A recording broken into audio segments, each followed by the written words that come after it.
Let's see, it's starting. Okay, it says I'm live. All right, good morning, everybody. Let me make sure I've got sound here. I'm going to go in the main group real quick and do a little test. Let's see. Starting. Okay, it says I'm live. There. As y'all come in, let me know where you're watching from this morning. And I'm hoping my comments are going to be working today. They didn't the other day. So last time I did a live, I wasn't able to see your comments live. Hopefully, I'll be able to do so today. If not, still comment anyway, because we've got lots of members of the team who will be watching. And if you have questions and things, take part in the conversation. Let me go to the front end and see if I see them here. Also, let me know if y'all got snow where you are. We woke up to snow, which is always, in where I live, it's exciting because snow is not a normal occurrence to us. So, and I am a few minutes early, which is always my goal as well. Um, I am in. Oh, good. The comments are live. I can see them. Good morning, Ruth. Oh, I know you must have snow because you're in Canada. Watching from New Hampshire, McMinnville, Tennessee. Good morning, everybody. I am in Huntsville, Alabama, the Rocket City. And in my neck of the woods, growing up, if we ever got to make a snowman, in general, it was about this tall, and we made it on the hood of a car because that's where we found the most snow that we could pack into a little snowman. So it was like two little snowballs. Um, Morning, Jill. Morning, Donna, Tracy. Yep, snowing in Meridianville. Meridianville's right by us. It is still snowing here. It's very beautiful. It's a light little snow, and it's really pretty. It's supposed to be turning into rain and sleet and stuff later, so we'll probably have pretty icy roads tomorrow. My husband, my daughter, and our daughter still lives with us. She's in college. Um, and we were all very surprised last night because they came and salted our roads. We've never seen it on the scale that we saw it last night. Generally, where we live in North Alabama, we don't have equipment to clear roads and things like that because it's a very rare occurrence. And so we had never seen like the roads salted to the extent that they were last night before a storm. So it was neat. My husband was going outside and shining a flashlight, and you could see all this salt in the air. It was wild. Katie was like, Mom, it's like clouds everywhere, clouds of salt. And it was, as the cars are driving over, just puffs of salt everywhere. So that was exciting, neat for us. Ellerslie, Georgia. Well, I've never heard of Ellerslie, Georgia. And my husband is from Georgia. So all the Jordans are over in Georgia. I've never heard of that one. I had to import him to Alabama a little over 26 years ago. Oh my goodness. Stacy says they have 14 to 18 inches in Arkansas. I can't imagine that. I cannot imagine that. Um, Natalie says they live in Trustville and they remember it snowed once and the kids in the neighborhood sliding down the hill on boogie boards. Oh, that's funny. Yes. Oh, it's good morning from warm Arizona. Good morning, Connie. Connie, I actually, I, I have been noticing all your posts in the writing group, and I really enjoy those. Just so you know, I really enjoy those. Um, yes, it is very pretty. Laura's in my neck of the woods. She said we've got around an inch so far, but it is very pretty. I haven't gone outside to see how much it is or anything. I haven't. I've just kind of glanced out the door, let my dogs out this morning, and that was it. I don't really have any intention of going outside today, unless I have to. So let's see how we're doing on time here. Okay, good. We're 7:01 my time. Y'all, I have a few housekeeping things I'm going to go through first, and then I've got some important things to share with you that the Father's just really been putting on my heart. When I know that I need to do a Facebook Live is when I start making notes, and I keep being compelled to make more and more notes, more and more notes. And so I have this something very heavy on my heart that well, let's not say very heavy, something pressing on my heart that I'm excited to share with you today. But first of all, housekeeping. You need to know that you do not have to watch this video. If you would like to partake of the information and the encouragement I'm sharing in this video, it's not going to look any different than it looks right now. Okay, so y'all can just put it on play and go do whatever you got to do and listen to it. That's fine. And generally, all of my videos are like that. If it's ever any different, I'll let you know, but I can't really see that happening. Um, It is very important that you visit the group every day. Do not just wait and see if it shows up in your feed. It may show up in your feed sometimes, but you need to go to Facebook and type in the search bar Seeking Scripture Front Porch Fellowship and actually go to the group every single day. There's a couple of reasons for that. Well, there's several. They're all good. But first of all, that's going to get you in the habit of going to get the notes. It's not going to have you relying on Facebook to show it in your feed because y'all, we can't rely on Facebook to remind us to read our Bible, and we really shouldn't have to. It's also going to help you get in the habit of reading every day, of thinking about it every day. But we also have announcements from time to time, and we are very careful. We try not to post an announcement unless we really need to post an announcement. So it's good for you to go to the group and scroll around and look and see if there's anything you may have missed. Whenever we have important information to convey, we announce it multiple times. We will include it in the daily readings. We'll put an announcement there. We may put it in the notes. We may put a post in the group. We announce it as many times as we can, and you'll see it announced repetitively. And even then, the majority of the group will never see it. Mostly because, well, Facebook's not going to show it to you, but they're not coming to the group each day. You're not looking for those announcements. And so there's really no reliable way that we can get an announcement before everybody else, before everybody's eyes. You really just have to take personal responsibility and look and see, did you get any notifications from the group? Go to the group. Is there an announcement there? Is there, so we do the best we can, but there's really nothing we can do unless you go and look and read the announcements and read the posts and things. So it's really more of a personal responsibility. We do the best we can, but we will make the announcements, but it's your responsibility to read them. And so sometimes a lot of you miss important things. And I know life gets busy and stuff, but we just do all we can do. There's nothing we can do about that. Key among that is, like when we start adding new members, this past year, I probably mentioned, I don't know, we probably announced at least 15 or 20 times the importance of not using the invite button to invite people to the group and why that's a bad idea. And how, if you use the invite button to invite people to the group, they have 1 hour to visit the group and answer the questions and agree to the rules before Facebook automatically declines them. And so we really want you to share a link and tell them about the group and have them request to join. But we still had several thousand people who were invited and automatically declined. And they received a little message from us explaining why and asking them to request to join again. But most of them didn't read that. And so they ended up not getting in the group in time. And, we just and we hate that, but we can only do what we can do, Okay. We have an email newsletter coming up. We're probably going to send it out maybe next week. If you would like to subscribe to our email newsletter, of course, it is free. There is a subscription link in the description of this video to subscribe. So you really want to go subscribe today. We do not send out many emails. We send out maybe one a month now. Or if there's something really important in addition to that, we will. So you will not get a lot of email in your inbox, but please go subscribe to that. Also, a great idea, if y'all are taking part in our reading plan, if you're reading along with us, it is a wonderful idea, if you have a smartphone, to set an alarm on your phone every day to remind you, read the Bible, check the readings.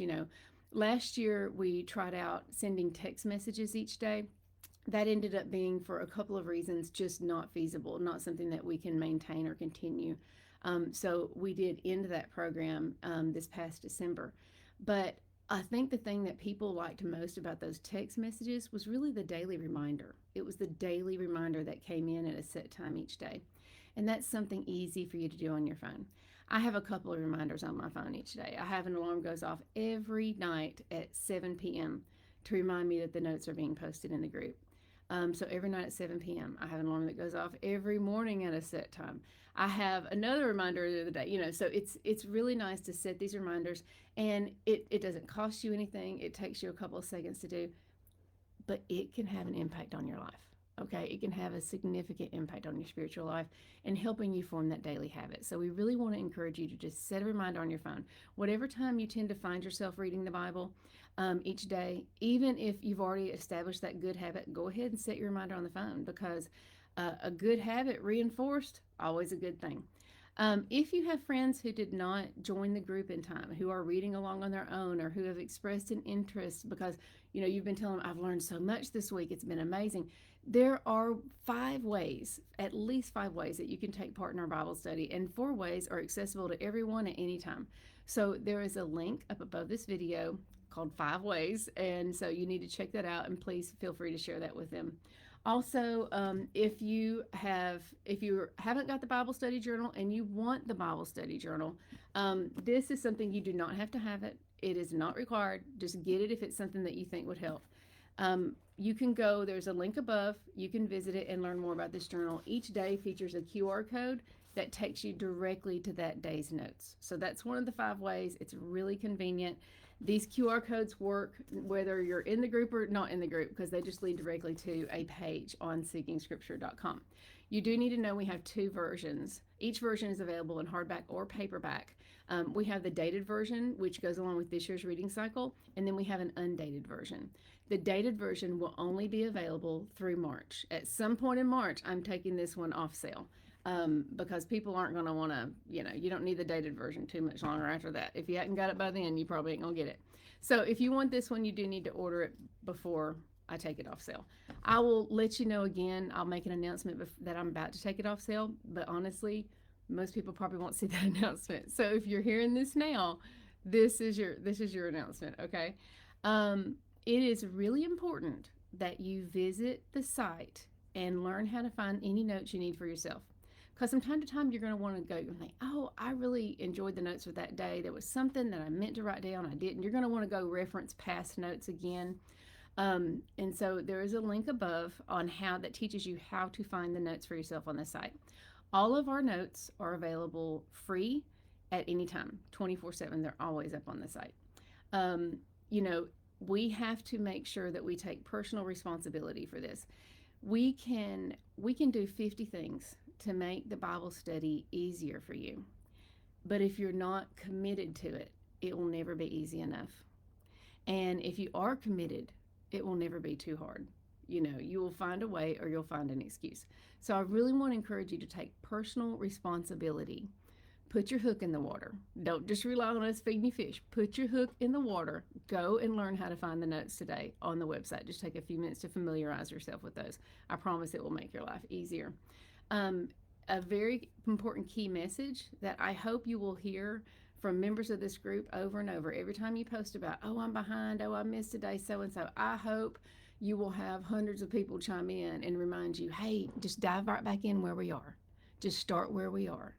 If you get behind, do not try to catch up, because you were already busy. You had a lot going on, and that's what caused you to get behind to begin with. And so if you tell yourself, oh, I've got to get caught up, well, that on top of how busy you already were, you're just going to end up getting more and more discouraged, and eventually you will stop reading with us. You'll say, oh, I'm just so far behind now. I'll start again next year. I blew it this year. It's too late. No, do not do that. That's a trap, okay? So I want you to hear me. If you get behind, dive right back in where we are. You hear me? Dive right back in where we are. Do not feel guilty. You will catch what you missed on the next go round, because the goal was never to read the Bible once, is to become daily Bible readers. I promise the key to success, if you get behind, dive right back in where we are. And members of the group will tell you the same thing. Our group, our community here is absolutely divinely appointed. We have the most amazing community of encouragers. You've got brothers and sisters who've gone through this before, and their hope and desire is to encourage, strengthen, and build you up so that you can go through it too, okay? So comment in the group. Come in and say good morning. Reply to some other people's good mornings. Don't just walk in a room and say good morning and leave. Come in and communicate with us, and let us see your face. Let us get to know you. Become part of our community, okay? You don't have to worry about this group. I know in some Facebook groups you can say good morning, and that will rub some people the wrong way, and it can get very contentious. I asked a question in an Amazon authors group about some delays in shipping, and it was a very nice question. I asked it yesterday, just asking if there was any other information that had come out, from Amazon. And oh my goodness, y'all, I have gotten 5 of the most nasty replies this morning, and It's like, oh my goodness, just a nice, innocent question. And I thought that reminded me, that was a good reminder that, wow, our community is so different. And I understand why people are hesitant to talk in groups or to leave comments in groups these days. You do not have to worry about that here, y'all. You do not have to worry about that here. So, whew, it was a good reminder, y'all. This world's crazy, okay? But in our community, you will see the fruits of the Spirit grow in here. And that's really what we all work on cultivating. And every single community member is just absolutely wonderful. From time to time, if we start a new reading cycle, we may have somebody who doesn't understand how things work here and how we're a little different. And they may come in with that attitude from the rest of the Facebook group. They quickly modify their attitude. They quickly lose that and see what we're about. Or we will happily help them find another pasture in which to graze, because this is not the place for that. Okay, I wanted one thing real quick. Y'all been seeing videos and stuff of me at the bottom of the post. I've been recording those over the past several years. I don't think I did any like in the last 2 years though.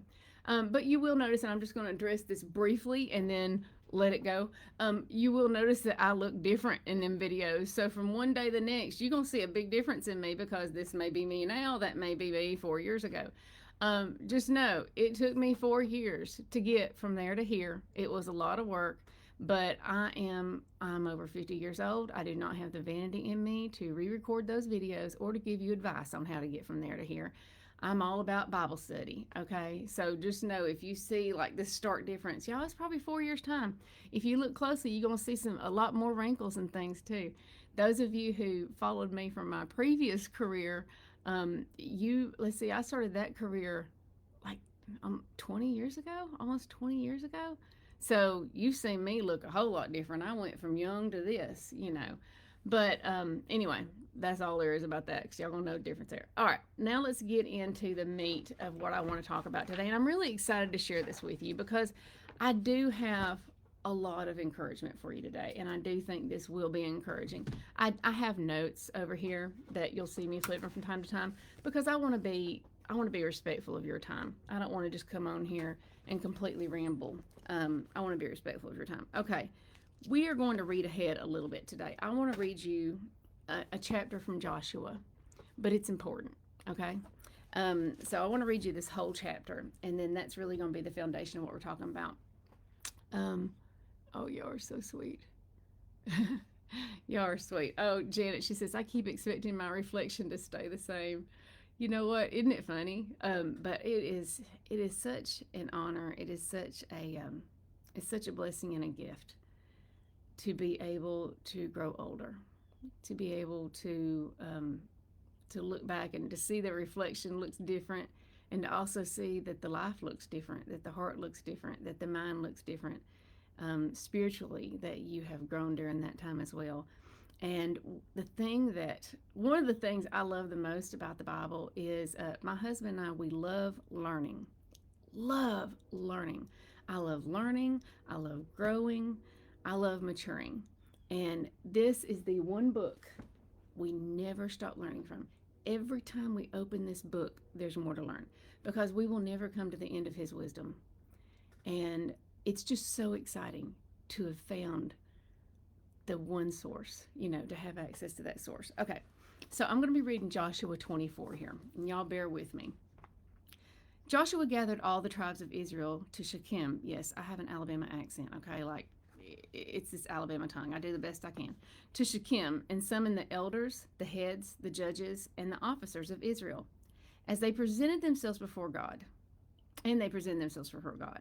And Joshua said to all the people, Thus says Yahweh, the God of Israel, long ago your fathers lived beyond the Euphrates, Terah, the father of Abraham and of Nahor, and they served other gods. Then I took your father Abraham from beyond the river, and I led him through all the land of Canaan, and made his offspring many. I gave him Isaac, and to Isaac I gave Jacob and Esau, and I gave Esau the hill country of Seir to possess. But Jacob and his children went down to Egypt. And I sent Moses and Aaron, and I plagued Egypt with what I did in the midst of it. And afterward, I brought you out. Then I brought your fathers out of Egypt, and you came to the sea. And the Egyptians pursued your fathers with chariots and horsemen to the Red Sea. And when they cried to Yahweh, he put darkness between you and the Egyptians and made the sea come upon them and cover them. And your eyes saw what I did in Egypt. And you lived in the wilderness a long time. Then I brought you to the land of the Amorites, who lived on the other side of the Jordan. They fought with you, and I gave them into your hand, and you took possession of their land, and I destroyed them before you. Then Balak, the son of Zippor, king of Moab, arose and fought against Israel. And he sent and invited Balaam, the son of Beor, to curse you. But I would not listen to Balaam. Indeed, he blessed you. So I delivered you out of his hand. And you went over the Jordan and came to Jericho, and the leaders of Jericho fought against you, and also the Amorites, the Perizzites, the Canaanites, the Hittites, the Girgashites, the Hivites, and the Jebusites. And I gave them into your hand. And I sent the hornet before you, which drove them out before you, the two kings of the Amorites. It was not by your sword or your bow. I gave you a land on which you had not labored, and cities that you had not built, and you dwell in them. You eat the fruit of vineyards and olive orchards that you did not plant. Now, therefore, fear Yahweh and serve him in sincerity and faithfulness. Put away the gods that your fathers served beyond the river and in Egypt, and serve Yahweh.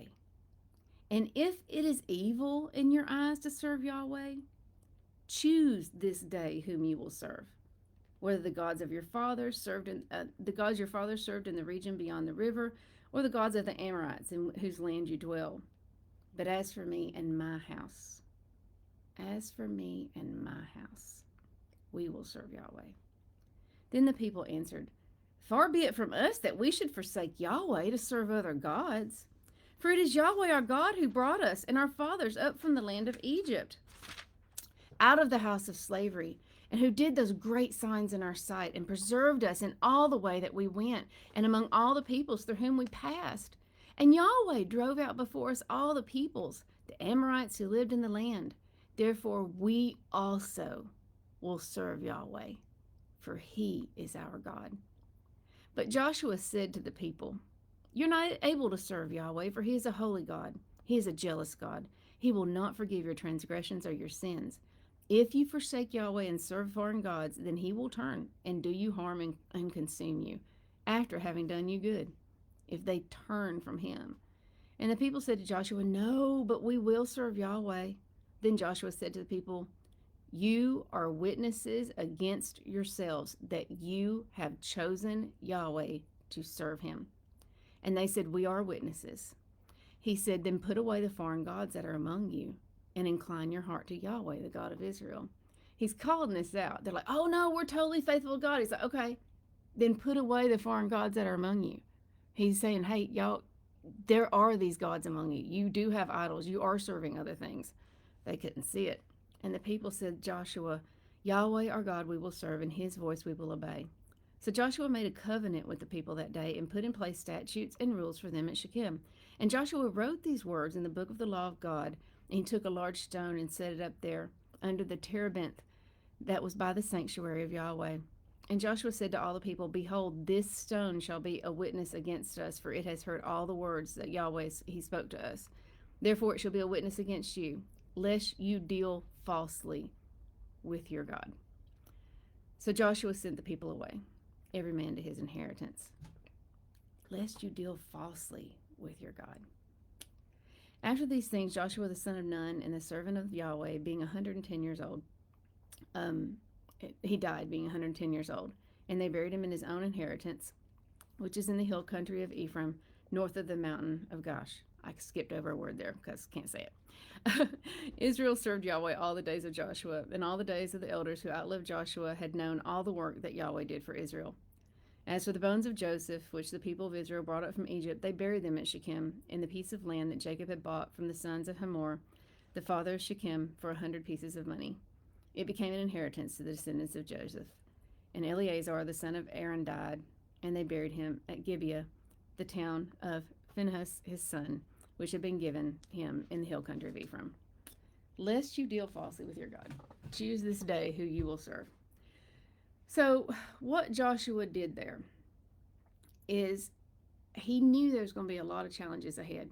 He knew that already these people who considered themselves wholly faithful, they were wholly unfaithful, they might have been faithful in a couple of little things, but we're going to talk about that later. And Joshua said basically, you need to set your minds now. You need to decide now who you're going to serve. You need to draw that line in the sand, and you need to envision that line so that you will recognize it when you come to it and are about to cross it. They needed to mentally take that path and mentally imagine themselves refusing to take any other. They needed to set themselves up as witnesses against themselves. They needed to make this public declaration: I am going to follow Yahweh. I am going to be faithful to Yahweh, thereby establishing the personal accountability that would be required in order for them to follow through with that. It's the same with us. Otherwise, without them doing that, it would be even easier for them to go the other way. So we want to make it as hard as possible for us to turn away from the Father in our own level of personal accountability. If you have never had the Bible step on your toes, make you uncomfortable, if the Father has never told you something through His Word, through His leading, that caused you to, what we call, bow up at Him, like bristle, what, or if you've never had the Father call out your pride and sense of self-righteousness, then you haven't had the kind of encounters with God that you need to be having, and that everybody we're reading about here has had with the Father. And now is the appointed time. If you have never experienced that, it's coming. This is where you have arrived in your own sanctification process, and it is a process. If you seek Him, you will eventually find yourself in the refiner's fire. Now, make no mistake, being in that fire, it burns. It's going to hurt. But here's the thing about the refiner's fire. When you're in the refiner's fire, you're being held in the refiner's hand. And there's absolutely no better place to be. So how do we do this? Well, there's a big quote. I think it's Epictetus, but I'm not sure. I talked about in my last live too. You cannot learn that which you think you already know. You cannot learn that which you think you already know. It is impossible to learn that which you think you already know. So really the key to all of this is humility. Humility. Humility is the key to being able to read the Bible and actually see what it says. Because we convince ourselves we know what it says, and so we can scan over it and we see what we think is there instead of actually seeing what is there. Humility is the key to studying the Bible, to admitting that, hey, Father, I want to be a blank slate and I want to see what you have to say. Humility is the key to seeing what it actually says, and humility is the key to following the Father. The enemy of humility is pride. Pride's an enemy of several things, but it is the enemy of humility. I already know this. I know what this says. No, this doesn't say what. No, this says something entirely different what it says because I know better, And let me tell you something about pride. Pride is a cheap trinket. It may make you feel fancy. It may be pretty and shiny around your neck. It may cause you to find favor in the people that you'd really like to find favor in. It may be a fun thing. It may get you a seat at the cool kids table, but pride is the enemy of wisdom. And at the end of the day, wearing that pride, you need to throw that cheap trinket away because it will always leave a telltale green ring around your neck, okay? And it will tarnish, and it will absolutely show itself to be false. So we have to choose this day who we are going to serve. We have to be willing to cast down our pride in exchange for the wonderful wisdom that the Father would like to impart with us. But pride's going to be a barrier between that. And we have to humble ourselves. It is easy, especially I live in the United States, it is easy for us to convince ourselves that, we're under persecution, all this stuff. We romanticize persecution. We don't know persecution. I mean, please, until you have, as Jesus said, until you have the people that you love most scorning you, then, you're getting there. You don't have persecution yet, trust me. And we don't ever long for that. We want the Father to, by our witness and our example, if we let go of pride, it can bring about, cause others to want to come to Him. Those closest to us, those that we love the most, We should serve as an attractant. If we are truly representing Jesus, our Messiah, then the way we live our lives is going to cause others to have this hunger rise up in them to know more about our source of peace and joy and hope. And that should be the goal. But sanctification is a process. And if you commit to following Him, you absolutely will go through it. And let me tell you, you will know Him like you've never known Him before. It is going through a fire. It is going to hurt. It is going to be uncomfortable. You're going to have your toes stepped on. Oh, that pride, you're going to have that pride just trampled on in every single step. You're going to be eek, eek, eek. But you know what? It's the Holy Spirit trampling on your pride. So welcome it. Because in that fire, you will find peace and joy and blessing unlike anything you can possibly imagine. I want to assure you of that, and it just keeps getting better and better. And the more you lay down your pride, the easier it becomes to lay down your pride because you come to realize every time you empty yourself of that, the Father fills it with so much more of Him.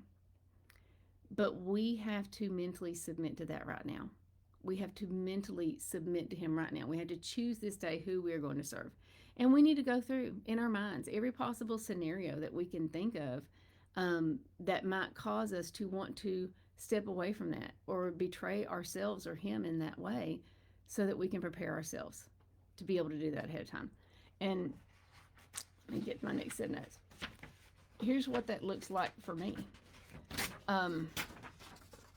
He's my God. He is not my part-time God. He is not my God one day of a week.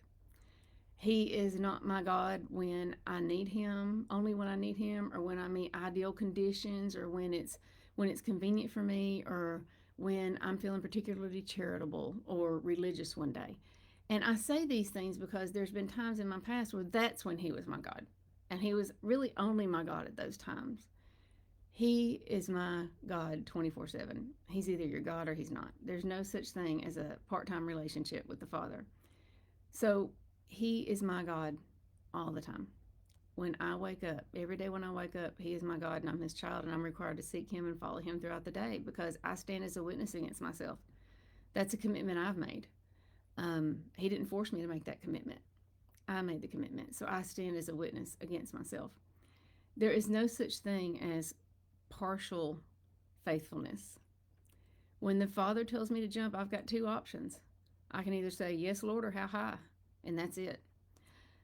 If you had a husband or a wife who said that they were entirely faithful to their spouse, except when it came to one person, would you consider them to be faithful?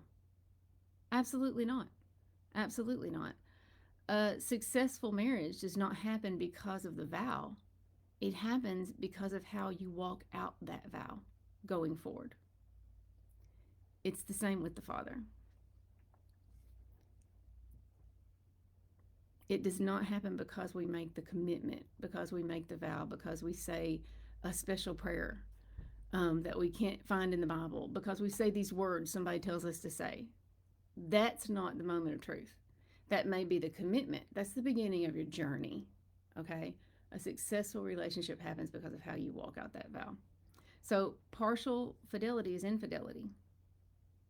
Partial obedience is disobedience. Now, I'm not talking about mistakes. I'm not talking about slip-ups, ignorance. Nobody is sinless. We all wholly rely on His grace and mercy. And we are saved by grace alone. But what I'm talking about is when we come to those forks in the road in our life where we have two choices laid before us, and one choice is clearly what the path that Jesus would take, and we choose to take the other path. Now, we've met a lot of those forks in our roads, and if we are honest, we are able to admit that we have chosen the path we would rather take many times up until now. But our pride may keep us from admitting that. And the first step to solving a problem is acknowledging that there's a problem. So start today. We all have pride in our lives. Let's go ahead and find that pride point and let's start poking at it. Let's start stretching it out, getting ready to toss it out the door, okay? We have many more forks in the road coming in our lives. We have a lot coming. Especially if this is your first time reading the Word, you got a lot of them coming up this year. So, in every single area of our lives, every area of our lives, we're going to have these forks in the road where we have an option. What would Jesus do? What's the other options? Our work lives, our home lives, our relationships, our spiritual lives, our civic lives, every area of our lives, we have forks in the road coming up. And at each of these forks, we're going to have a direction that the Father would have us go, and it's going to be pitted against a direction that we would rather go, that would be easier, that might be more desirable for whatever reason, that would allow us to fit in, and that would allow us to remain in favor with the people we would like to remain in favor with. And we will have opportunities to convince ourselves that the path we would like to take is in line with the Father's Word. But let me tell you something. His Word is the straight edge to which all else must line up. We do not take our decisions and hold them as a straight edge and look for Bible verses to line up with that. His Word is a straight edge to which all else must line up. So we have to decide now, and we have to put our defenses in place now if we want to be successful, because the time to prepare for battle is not in the middle of battle. It's ahead of time. So we have to choose this day. If you are a follower of Jesus, of Yeshua, of our Messiah, the same person, I'm just using different names and titles for him. If you are a follower of him, if you profess to be a follower of him, that means you seek to represent him, to do what he would do, to behave how he would behave, and to show people through your example of how you live your life who he is. You are in full-time ministry. If you are seeking to follow him, if you claim to follow him, you are in full-time ministry. You represent the Father in all that you do. We are always representing him, always. Now, we are either representing him well or we are misrepresenting him. But to the world, we are always representing him. We stand as a witness against ourselves in that. And the fact that it is easy for us and that our flesh would have us more often than not misrepresent him rather than represent him well, it should grieve us. It is a weighty matter that we should take very seriously, because our actions in being a follower of his can have eternal ramifications, not just on ourselves, but on others. So now I want to talk about some hard passages in the Bible, because we're fixing to hit them. If you haven't already, there's a lot of hard passages in the Bible. There's going to be some times that you struggle with something you read in the Word. I'm not saying there might be, I'm saying there are. If you're actually reading the Word, if you're studying, if you're seeking to know him, the Father's going to challenge you. Because like you hear a lot, he loves you exactly how you are, but he loves you too much to let you stay that way. He is going to challenge you. He is going to cause you to have to grow. If you are seeking him, you will have to grow. So if you come across something in the Bible that you struggle with, if you come across something that offends you, if you come across something that makes you angry or upset, if you come across something that makes you maybe doubt the Father or get frustrated with the Father, the most important thing you can do, is take it directly to the author. Take it directly to the author, okay? Take it to him. Wrestle it out with the Father. I think it may be tomorrow, but in our coming up readings, we're going to read about Jacob wrestling with the angel of Yahweh. And you'll see that he wrestled with him, and when he was done, his hip socket, or however you read it, was put out of place. And I think it was June. She's one, remember the admin team years ago. She's been with us forever. But she said one time, you know, Jacob wrestled with the Father till he walked different. And that is a great analogy. Wrestle it out with the Father. He can take it. Be honest with him. Don't be afraid to be honest with him. Our Father is a respecter of truth. And let me tell you something. He would rather his child be honest with him than deal falsely with him and try to pretend like everything's fine and hide it from him. Be honest with him. Take it to the Father. Be willing to sit with something difficult. You come across a passage and you're like, "Ooh, this really troubles me. I do not like what this says. I do not." Be willing to sit with it. Realize that there are over 30,000 verses in the Bible, and no verse stands alone to represent the entire story. Every verse in the Bible has all the rest of those 30,000 verses bearing upon it in context. Realize that we are still in the very beginning. There are 66 books. The Father's not done speaking. The Father's not done speaking. So we need to be willing to sit and continue to listen to him. Be willing to wait on understanding. Be willing to wait. Father, I'm in this for the long haul.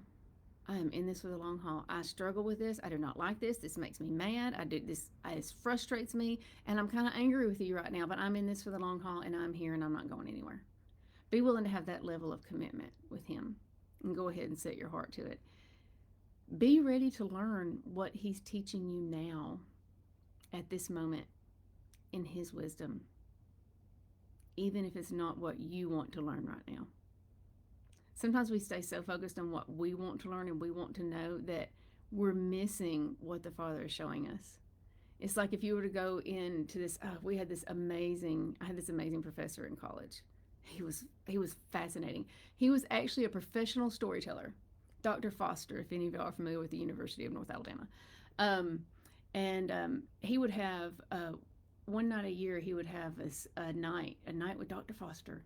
And people would buy tickets. It was a fundraiser for a scholarship he had to just sit, and he would just go up on a stage and start telling stories. And I had him for one or two, I think two of my literature classes. And I never had to take a single note in that class.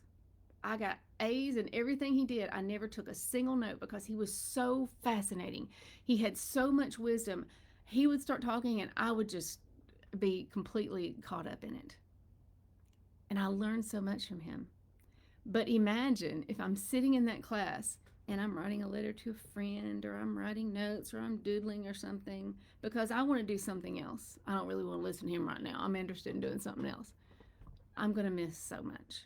And we really have to be careful and mindful of Scripture that way. And I'm not saying don't have your questions. Write them down.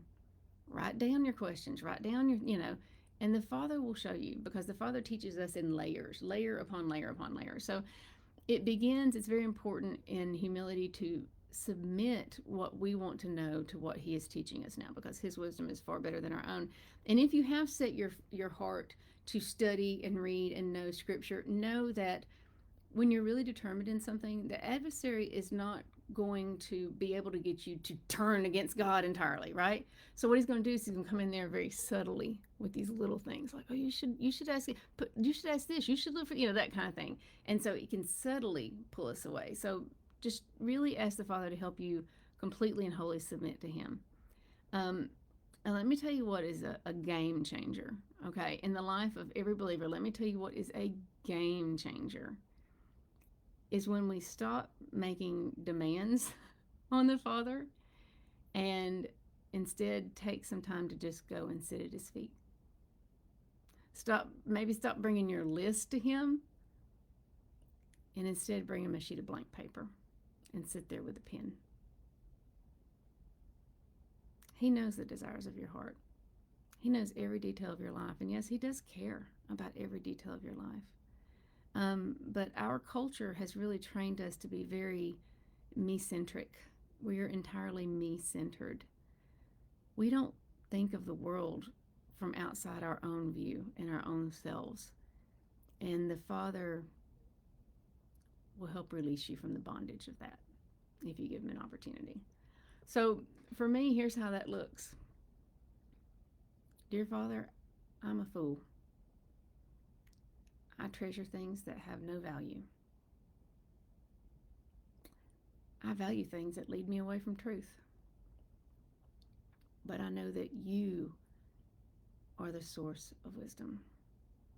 And so I come to you and I humbly submit, and I ask you to empty me of my foolishness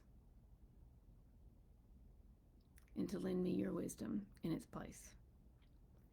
And we have to do that every day. See this, choose this day whom you will serve. Every day we have to do it. That's why I really encourage you, if at all possible. I know some people learn better in the evenings. I get it. But if you read the Bible better and you focus better in the evenings, that's fine. But I still encourage you in the morning to set aside some time to just sit in silence with the Father. Allow Him to tell you who you are and remind you who you are first and foremost before the world gets its licks in. Because the world will try to twist you around every which way. So you need to dig your roots deep into His truth first and foremost. Go before Him each morning and, Father, tell me who I am. Remind me who I am. Get Him to help you put your armor on. And then you go out into the world. Y'all don't be going out in this world naked. Y'all get up. You get dressed in spirit and truth. Put His armor on. Okay? So that is my message for the day. That's what I really wanted to share with you all. I hope you found some encouragement here. Now, you need to know that when it comes to me, I believe it's important to hold ourselves to the standard of our Messiah's behavior and how we live out our own lives and in how we structure and discipline ourselves. And I also believe it is important that we hold ourselves to the standard of His grace and how we treat others, okay? But when it comes to me and my self-talk and how I talk to myself, I have a little inner drill sergeant. So I don't do the soft and fluffy talk to myself. It's a little inner drill sergeant. So when I share these things with you, I'm sharing them in the manner that this is how I speak to myself. This is what works for me, So I hope you understand that. The standard of we hold ourselves to the standard of His behavior in our own lives and the standard of His grace and how we treat others. No matter where you are in your walk, we are all works in progress, every one of us, and we will never arrive to the end of His wisdom. So the goal is, and however much time we have on this earth, we spend that time growing in humility, in love, and grace, and kindness, and wisdom, love, peace, patience, kindness, goodness, self-control, all of that. So none of us have arrived. I have certainly not, even remotely. I feel like I may have left the station, but the station's still in sight, y'all. So I got a long way to go, and we all do. And we need to have that attitude that, hey, I'm growing, I'm learning. And my goal in this group, and it's the Father's goal, and you'll see it, is we want to help encourage you and strengthen you and build you up as you seek Him. We want to strengthen our brothers and our sisters, and everybody in this group is the same way. Everybody in this group is the same way. This community is so wonderful and so loving, and I really want you to be a part of it. So, yeah.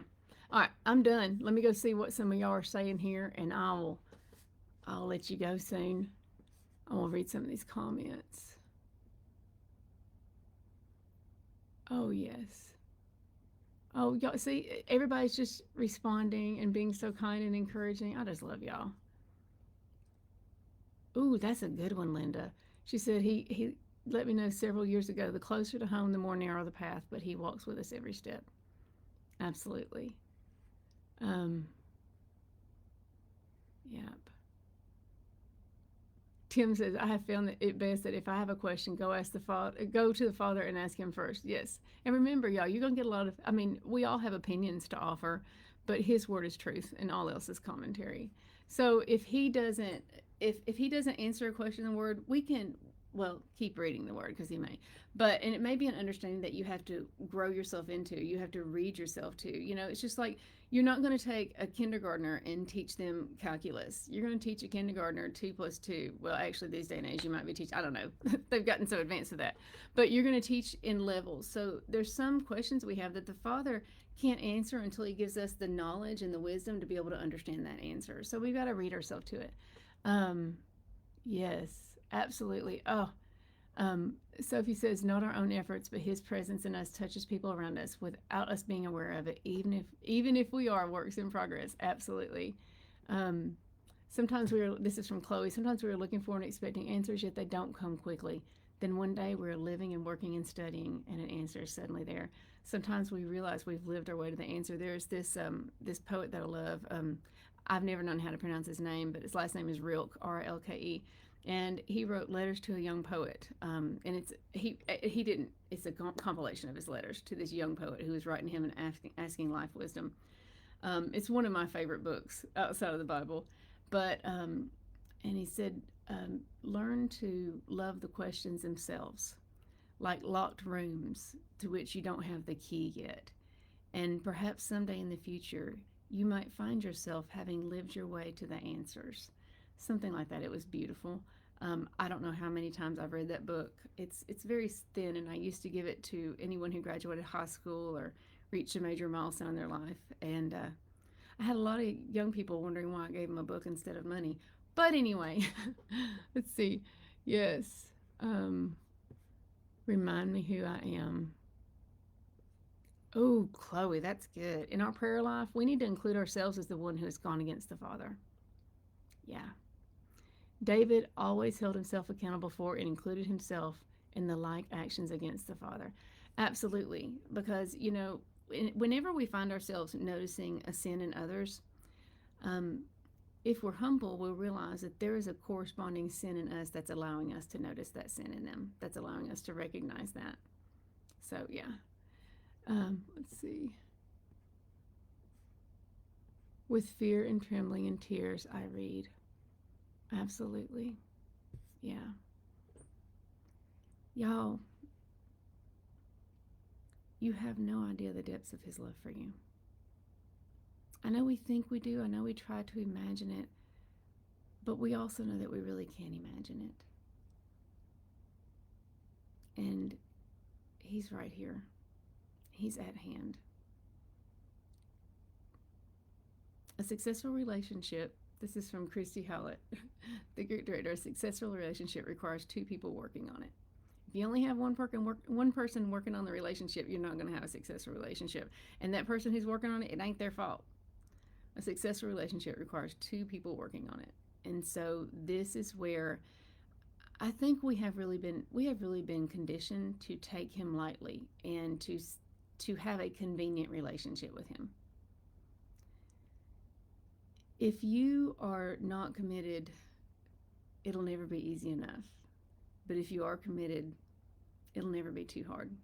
You'll find a way or you'll find an excuse.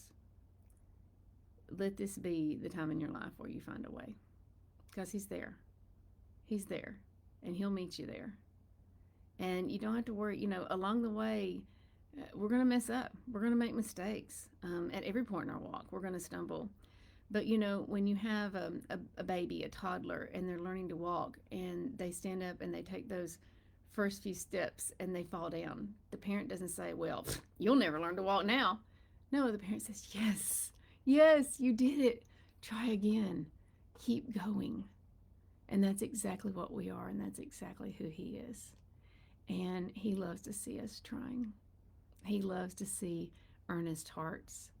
And when we're seeking him, he covers us in his grace and his love, and he holds our hand. Okay?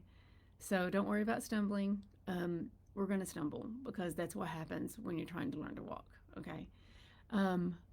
Yes. Oh, you are so sweet, Brian and Heather. Thank you so much. Thank you, Heather.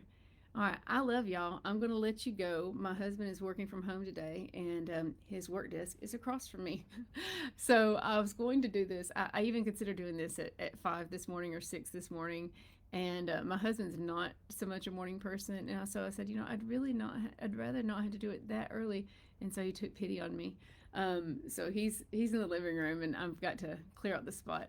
I love y'all. Have a wonderful day. Make sure you check out the links above. And it is truly an honor to be able to study his word alongside each of you, from everyone at the Seeking Scripture team and every member of this group.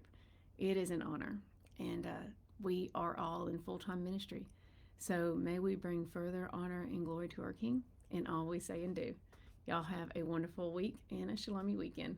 Love y'all. Bye-bye.